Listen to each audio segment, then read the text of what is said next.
نے بھی یہ حرکت کیا ہے غلط کیا ہے.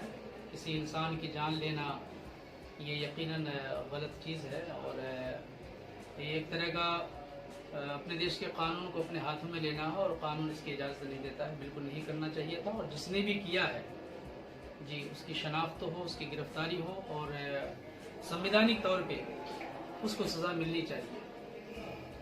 جو سزا ہو، سنویدھان ہمارے دیش کا قانون جو بھی سزا اس کے لیے متعین کرے بالکل اسے دیا جانا چاہیے. ساتھ ہی ساتھ مسئلہ ہے کہ جرم ہے.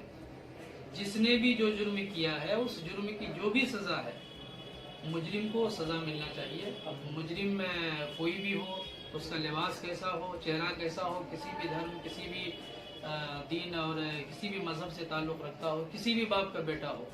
چونکہ جرم کا نہ کوئی باپ ہوتا ہے، نہ اس کا دین، نہ دھرم ہوا کرتا ہے، نہ مذہب ہوا کرتا ہے، نہ اس کے کوئی خاص لباس ہوا کرتے ہیں. جرم ہوا کرتا ہے.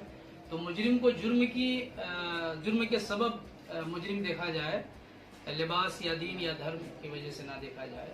اگر لباس، دین، دھرم کی وجہ سے دیکھا جاتا ہے تو یہ پھر بہت بڑا یہ جرم ہے، اور یہ دوہرا ڈنڈ ہے. یہ بالکل ہی ناپسندیدہ عمل ہے.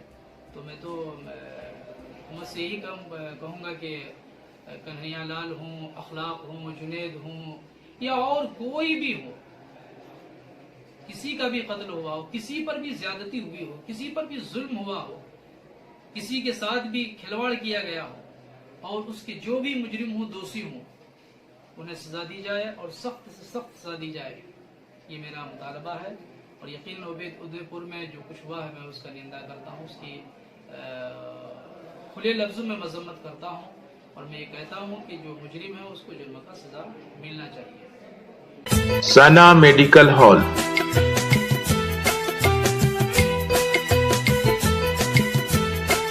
10% discount on every medicine. Oxygen cylinder also available.